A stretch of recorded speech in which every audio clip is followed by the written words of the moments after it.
Bom dia, pessoal. Que a paz de Jesus e o amor de Maria estejam com vocês. Então, hoje quinta-feira de adoração. Não é aquela quinta-feira que a igreja nos apresenta a adoração a Jesus. Não é onde vamos adorar Jesus no Santíssimo Sacramento do altar. Não é?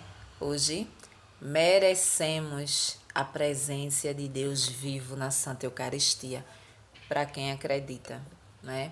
E a gente veio fazer a nossa meditação de hoje. Vamos ver o que Jesus trouxe nessa quinta-feira para a nossa vida, não é? O que podemos mudar hoje, o que levamos, não é, na prática para fazer a vontade de Deus, em cima do seu evangelho, daquilo que Jesus ensinava quando andou pela terra aos seus discípulos, aquelas pessoas que caminhavam com ele, e nos deixou, né, na verdade, esse tesouro para que a gente siga, para que a gente consiga encontrar o caminho da salvação, o reino de Deus.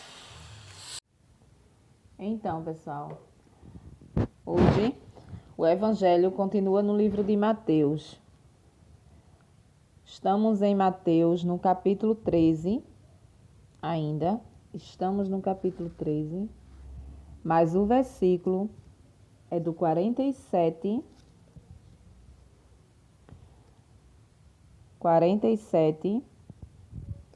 ao 53. Aqui. 53.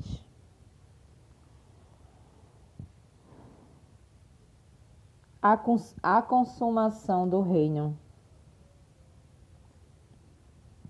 O reino do céu. Aqui, ó. O reino do céu é ainda como uma rede lançada ao mar. Ela apanha peixes de todo tipo.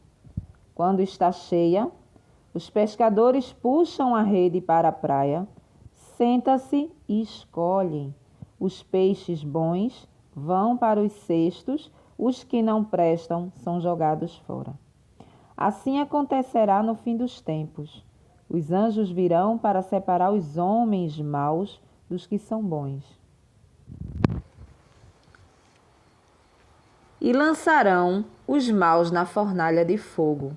Aí eles vão chorar e ranger os dentes. Vocês compreenderam tudo isso? Eles responderam, sim. Então Jesus acrescentou, e assim, todo doutor da lei que se torna discípulo do reino do céu é como pai de família que tira do seu baú coisas novas e velhas. Quando Jesus terminou de contar essas parábolas, saiu desse lugar e voltou para a sua terra. Palavra da salvação. Glória a vós, Senhor. Então, hoje, mais uma vez, Jesus vem nos mostrar outras parábolas que nos levam a reconhecer o reino do céu, né? Então, hoje, o Evangelho, Jesus fala em parábolas para nós, não é? Jesus compara o reino do céu com uns pescadores que quando os pescadores eles jogam a rede, Jesus diz que a rede vem cheia de peixe, só que ali vem peixe de todo jeito, não é isso? Então Jesus narra ali que os pescadores sentam lá, né? Escolhe os peixes bons e os peixes ruins. Os bons eles botam na bacia, separada num cestinho. Os ruins eles lançam fora. Eles jogam fora, não é? O que verdadeiramente significa essa parábola, não é? Essa parábola significa que esse pescador é Jesus Cristo, espiritualmente falando, trazendo para a nossa vida espiritual, não é? Para a nossa mudança de hoje. Esse pescador aqui, esse personagem da história aqui, da parábola, o pescador é Jesus Cristo. Esses peixes somos todos nós, não é? Todos nós somos esse peixe. Esse cesto aonde é colocado os peixes bons, vamos se dizer, vamos comparar o céu, não é? O céu, o reino do céu, o reino de Deus, não é? E os que são lançados fora são, vamos se dizer que esse lançar fora seja o inferno, certo? Então existe o céu e o inferno. Ou seja, na nossa vida, a gente tem escolhas a fazer, não é? Para ganhar a vida eterna, a gente tem escolhas a fazer. Eu preciso entender que existe o lado bom e existe o lado mal. Eu preciso saber qual lado eu quero ficar. E esse lado a gente não escolhe, não é na hora do nosso julgamento, não é lá diante de Deus, não é na hora que a gente morre, não. É aqui na terra. Nós sabemos, Deus deixou o livre-arbítrio para que a gente escolhesse as coisas boas ou as coisas ruins. Ou seja, nós, a partir do pecado de Adão e Eva, nós ficamos sabendo o que era o bom e o ruim, né?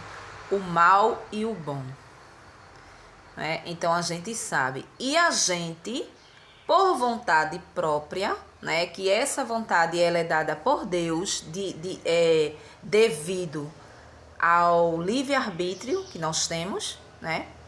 A gente escolhe mais as coisas maus. Infelizmente, a gente escolhe as coisas maus, nos tornando peixes podres, peixes ruins, que a palavra diz aqui. E aqui Jesus, nesse evangelho, ele vem mais uma vez explicar o que significa o reino do céu. E o reino do céu é isso. O reino do céu, eu só posso encontrar o reino do céu quando eu me converto. Ou seja, quando eu deixo de ser um peixe ruim para ser um peixe bom. No momento ali do meu julgamento, aonde vai ser escolhida as pessoas que escolheram viver o bem e não o mal. O que significa viver o bem e não o mal? Significa que eu, em algum momento da minha vida, eu escolhi viver a palavra de Deus. Ou seja, eu escolhi deixar as coisas do mundo para trás e resolvi viver tudo o que Jesus quer para a minha vida. E isso significa que eu deixei de ser um peixe podre a tempo para ser um peixe bom. E nesse momento da escolha, aonde o pescador ele escolhe os peixes, não é? É o momento do nosso julgamento, do nosso julgamento final, não é? Nosso julgamento do fim do mundo, quando o anjo, a palavra diz que os anjos do céu irá escolher, não é? Quem vai para a presença de Deus e quem vai diretamente para um inferno. Então, é impressionante, não é? Como que a gente escolhe as coisas mais do mundo, as coisas ruins, do que as coisas boas para nós. Não é? Em uma das passagens do Evangelho, Jesus fala que você como um pai, uma mãe, jamais você vai dar ao seu filho pedir um pão, você vai dar uma cobra, não é assim? Nós sempre damos o que é de melhor para os nossos filhos. E por que é que a gente não escolhe para nós as coisas boas, não é? Por que a gente não escolhe para nós as coisas boas? Porque a gente prefere, muitas vezes, a gente já conhece a palavra de Deus. Muitas vezes a gente já até participa de grupos de oração. A gente já tem assim um líder, a gente tem um pregador, a gente tem aquelas pessoas que entendem um pouco mais que a gente e começa a nos direcionar ao reino do céu através da sua palavra, não é? Nos explica o que significa, que a gente não sabe, mas a gente não se converte verdadeiramente, a gente não quer. A gente, naquele momento que a gente está ali no grupo de oração, não é? A gente chora, a gente clama, a gente parece que a gente está no céu, né? Mas quando a gente sai de lá, a gente passa a ser a mesma pessoa que a gente era, não é? Eu chego em casa da mesma forma que eu saí. Muitas vezes eu saí de casa atribulada, muitas vezes eu fiz uma confusão daquelas dentro da minha casa. Fui ao grupo de oração, lá eu escutei, porque geralmente a palavra de Deus ela é viva, né? Quando acontece algo e Jesus quer nos tocar e nos falar, justamente aquela passagem do evangelho que aquele pregador, aquele padre, aquele pastor vai falar ali na frente, bate com aquilo que aconteceu conosco, né? Muitas vezes nos alerta, né? Aí sempre cai uma passagem que você é uma pessoa, como é que eu posso dizer, explosiva, que você é isso, você é aquilo. Então você se toca que se você estiver verdadeiramente prestando atenção, vivendo ali aquele momento, você vai entender que aquilo ali foi um recado para você, né? Então cabe a você escutar aquele evangelho, escutar aquela homilia se for um padre, escutar aquele pregador se for uma pregação, né, dada por um pregador, e os conselhos e trazer para a vida. É isso que a gente faz todos os dias aqui.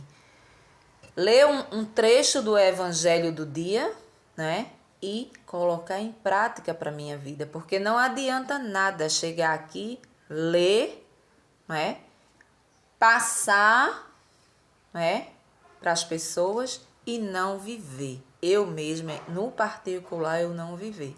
Mesmo que isso aqui me doa, mesmo que a palavra do dia hoje, ela caia em cima de algo que eu estou vivenciando, ou seja, um pecado que eu esteja vivendo, não importa. Importa que veio a palavra do dia e eu estou aqui disposta a entender a palavra e trazer para a minha vida, né? Trazer para a minha vida. Então eu tenho uma escolha.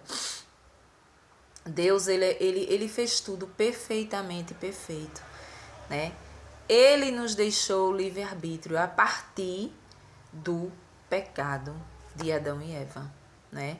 Ele deixou o mal e o bem para que a gente escolha o caminho, né? Muitas vezes a gente viveu já no caminho mal, né? Que é aquele caminho que nos leva a fazer tudo aquilo que a gente quer. Tudo que a nossa carne pede, tudo que a gente tem aquele autodomínio, né? Que nós somos donos de nós. Ah, eu sou dona do meu corpo. Eu dou o meu corpo para quem eu quiser, né? A gente já escutou muito isso, né? Muitos dizem assim, né? Não se meta na minha vida porque o corpo é meu. Eu não quero este filho, eu vou abortar. Não tem ninguém que me impeça de fazer isso. Por quê? Porque o corpo é meu e eu mando nele. Não se meta na minha vida porque eu estou namorando com fulano, com ciclano, hoje é um, amanhã é outro. O corpo é meu, eu dou a quem quiser, né? E aí a gente não entende que nós não somos donos de nada. Nós não somos donos de nada, nós temos um dono, aquele que nos criou, aquele que nos fez, que é Jesus Cristo. E quem manda em nós é Ele. A palavra diz que todos os fios de cabelo que está na nossa cabeça é contado. Ele sabe, quem permite que os fios do seu cabelo caia é Ele. Ninguém tem o poder de fazer isso, é Ele. Se caiu é porque é Ele. Ah, eu estou com uma queda de cabelo tão grande. Jesus permitiu. Nada é fora da permissão de Deus. Então, nós não somos donos de nada. Mas Jesus deixou que a gente escolhesse, que a gente entendesse o que era o bem e o que era o mal. E uma das ajudas que a gente tem é a maravilhosa palavra de Deus. É esse tesouro que a gente tem. Enquanto a gente caminha aqui na terra, enquanto a gente está caminhando, a gente está tendo tempo, né, de encontrar esse tesouro, de vender tudo aquilo que a gente tem do mundo, ou seja, largar tudo que não presta, tudo quanto é de coisa que ofende o coração de Deus, que ofende os mandamentos de Deus, e renovar a nossa vida e viver conforme a sua vontade, não é? Quando eu falo conforme a sua vontade, isso não quer dizer que a gente vai virar santo, que a gente não vai mais pecar. Não, muito pelo contrário, nós iremos pecar até o último suspiro da nossa vida, né? Mas a gente tem o temor a Deus, coisa que quando a gente escolhe o mal, a gente não tem temor a Deus. É como eu acabei de falar. Muitas vezes eu não tenho dono. Eu não tenho dono. Eu sou o meu dono. Eu sou dona do meu corpo, eu sou dona das minhas vontades, né? A gente não tem temor a Deus. Quando a gente tem temor, a gente sabe que a gente não é dono de nada em nós. Sabe por quê? Porque se a gente fosse dono, a gente tinha o poder de curar uma doença em nós, né? Mas a gente não tem esse poder. Quando acontece de estourar um câncer em você, você não tem poder para nada, não é? Você não tem. Você vai recorrer em primeiro lugar a quem? A Jesus, não é? Você vai lá recorrer a Deus, você vai pedir cura, você muda, né? Se você é uma pessoa que era dona de si, você passa a não ser, você começa a ter temor, você começa a dizer, Senhor, me perdoe. Por quê? Porque eu fiz um aborto. Me perdoe, por quê? Porque eu andei na prostituição, eu andei com um gato, cachorro, periquito, papagaio. Hoje eu tô aqui com essa doença, mas eu prometo que eu vou mudar, né? Então você não é dono de nada, você recorre ao dono de tudo, para que você adquira aquela cura ali. Não é assim? Então, Jesus hoje traz nessa passagem justamente isso. Eu preciso entender que eu não sou dona de mim. Eu tenho um pai que toma conta de mim, que é dono do meu corpo, que sabe quantos fios de cabelo eu tenho na minha cabeça, não é? Quantos fios de cabelo? E hoje Jesus vem dizer, escolha ser um peixe bom antes que chegue a hora da colheita. A hora da colheita, a hora que eu vou sentar no trono diante de vocês e ali vai existir gente mal e gente ruim. Gente mal, quando fala aqui no peixe podre e no peixe bom, isso não quer dizer pessoas que vivem fazendo a maldade por aí não, tá? São as pessoas que não seguem o que Jesus quer, que vivem a vida do mundo como se não houvesse amanhã, não é? São as pessoas que escolheram por livre e espontânea vontade, né? Jesus, ele não impede, ele não força que você seja uma pessoa boa. É você que escolhe, sou eu que escolho. Se eu quero verdadeiramente isso para minha vida ou não, não é? As pessoas que ainda não encontraram, tudo bem. Mas as pessoas que encontraram, são inúmeras as pessoas que encontraram a palavra de Deus na vida e continuam fazendo errado, não é? Essas, com certeza, não terá salvação por isso. Por quê? Porque são pecados conscientes e muitas vezes não são confessados. Ou seja, são pecados que eu sei que é pecado, que está ofendendo os mandamentos de Deus, eu estou fazendo, mas eu não me arrependo, né? E na maioria das vezes os nossos pecados, eles são assim. Eu pratico, eu sei que é pecado, por quê? Porque eu vivo dentro ali de uma igreja, de um grupo de oração, eu entendo mais ou menos as coisas, mas eu continuo, mas eu não me confesso. Então, além de eu levar a minha culpa pelo meu pecado, que eu não confesso, né, eu ainda não me arrependo, não é? Eu não me arrependo e muitas vezes nem acredito nessa tal de confissão. Né? Aí as coisas ficam cada vez mais difíceis. Realmente fica mais difícil. É difícil da gente entender porque são coisas espirituais, são coisas que a gente não vê, né? Então a gente acha que não, mas é muito complicado ganhar o reino do céu. Então hoje eu escolho ser o peixe bom. Eu quero que nesse momento da escolha, nesse momento aí do julgamento final, que eu esteja no meio dos peixes bons, porque eu quero ser escolhido e ficar ali naquele cestinho, ou seja, ganhar o reino do céu. Eu não quero ser jogado fora. Eu não quero que Jesus me pegue e me jogue no fogo do inferno, porque a palavra diz, né? Lá haverá choros e ranger de dente. Depois, uma vez que a gente cai no inferno, não sairá mais. Infelizmente, não sairá mais. Nós acreditamos, né, nós católicos,